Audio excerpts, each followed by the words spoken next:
So, continuing our review problems for test number 3. Number 6.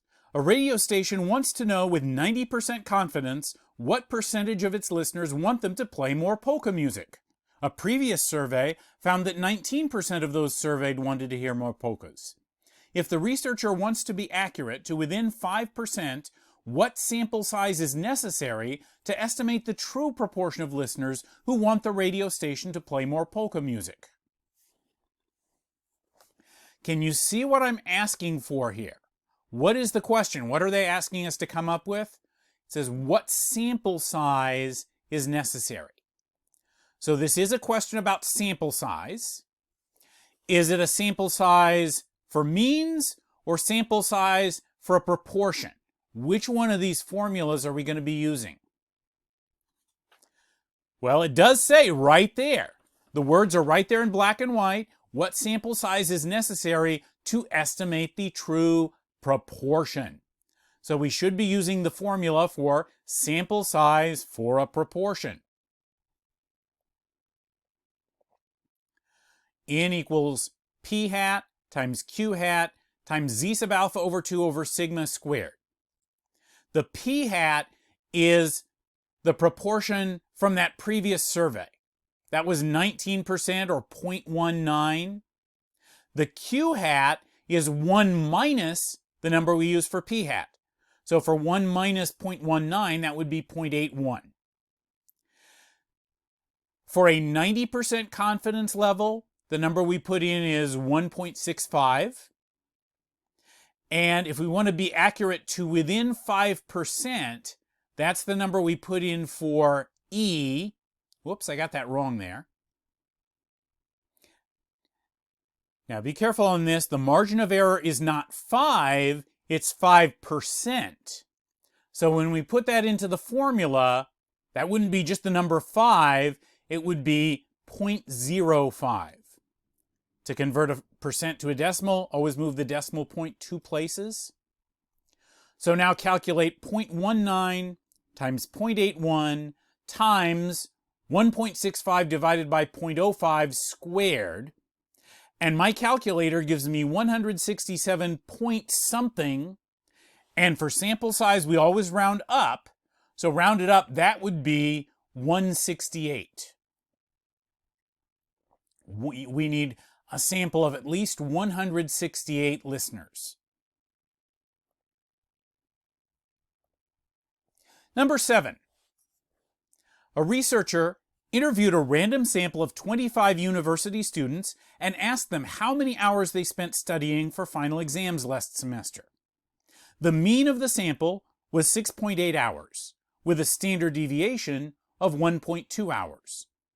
Find the 99% confidence interval of the true population mean. Give your answer to the nearest tenth, that is, one place after the decimal point. So, do you see what I'm asking for?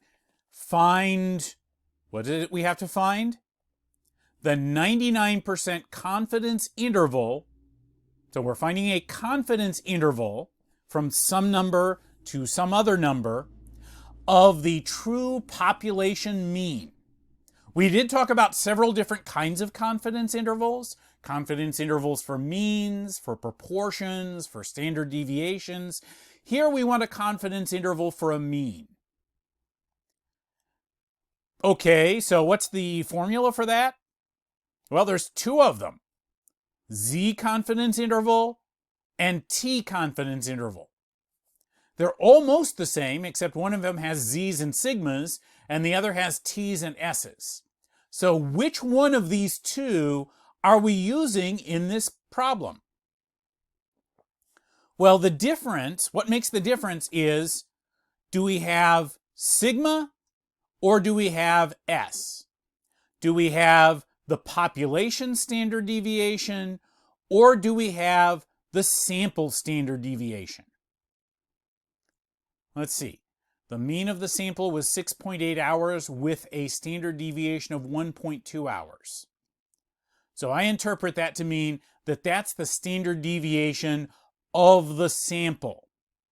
We don't know the standard deviation of the whole population. That's the standard deviation of the sample. So that's S. So this is the formula we're using.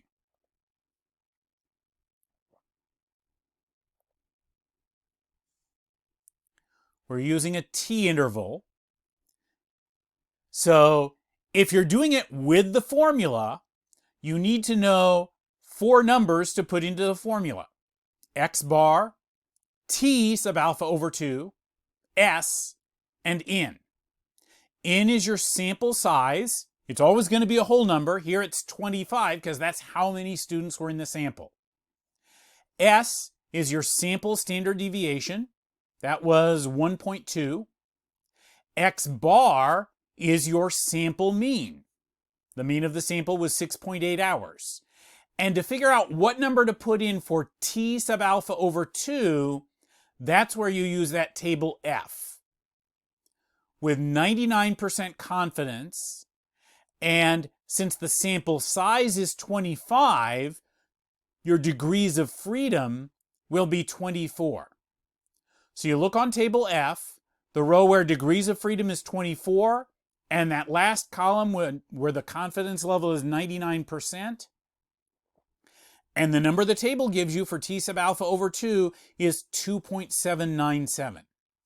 So you put that into the formula, you calculate 6.8 minus 2.797 times 1.2 over the square root of 25, and I should have made this a plus, that's my mistake, 6.8 plus 2.797 times 1.2 over the square root of 25. So you take the numbers it gives you, round them to one place after the decimal point, it's 6.1 to 7.5. If you have a graphing calculator, you can use the graphing calculator function t-interval. We are doing a t-interval, so make sure you select that, and you give it the numbers for n, and x bar, and s, and your confidence level, 0.99.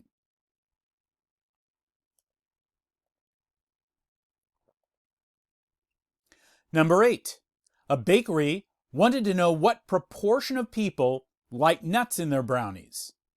They surveyed a sample of 250 people, and 145 of them, that is 58% of the sample, said they like nuts. Find the 90% confidence interval of the true proportion of people who like nuts in brownies. Give your answer rounded to the nearest 0.01. That is the nearest whole percent. So what are they asking us for? What are we trying to find? We're finding a confidence interval, but what kind of a confidence interval? A confidence interval for a proportion. So the formula we ought to be using here is the formula for confidence interval for a proportion. To use this formula, we have to be putting in numbers for p hat and z sub alpha over 2 and q hat and n. N is the sample size. Here we've got a sample of 250 people, so that's n. P hat is the proportion of the sample that fall into whatever category we're talking about here. Here it's the people who like nuts and brownies.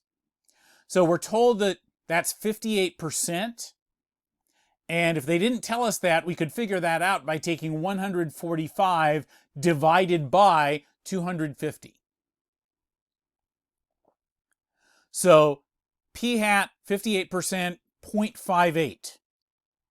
Q hat would be 1 minus that. 1 minus 0.58 would be 0.42. And for a 90% confidence interval, the number we use for z sub alpha over 2 is 1.65. So you put all of that into the formula. We got 0.58 minus 1.65 times the square root of, and when you put this into the calculator, make sure you take the square root of this whole thing.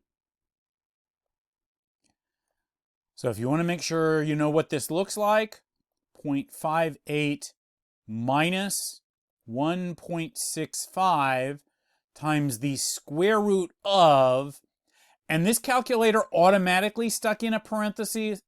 If it did not, we'd want one there. And then inside that one big set of parentheses, we need 0.58 times 0.42 divided by 250.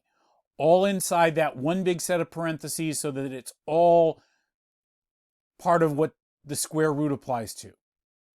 So that comes out as 0.528 something, rounded to the nearest 0.01 or the nearest whole percent, that would be 0.53 or 53%.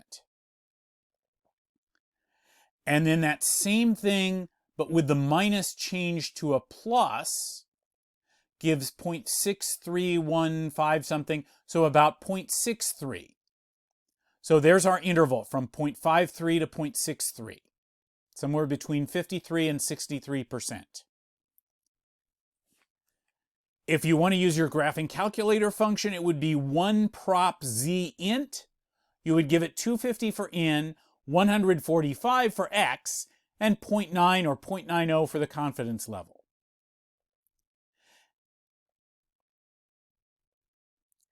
And finally, number 9. A random sample of 25 novels has a standard deviation of 9 pages. Find the 95% confidence interval of the population standard deviation. Assume the variable is normally distributed. So what are we finding here? A confidence interval for the population's standard deviation. What formula would that be? This formula here.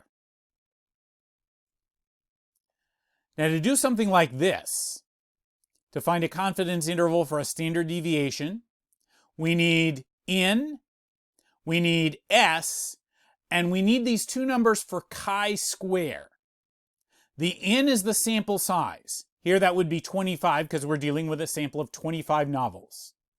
The s would be the sample standard deviation. That sample has a standard deviation of 9. And to find the numbers that we use for chi-square right and chi-square left, we need to look on table G. Degrees of freedom is sample size minus 1, so 24.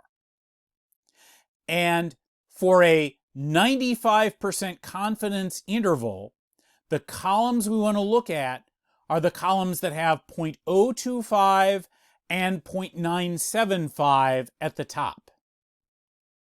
So that's this one and this one. And then this row of the table for 24 degrees of freedom.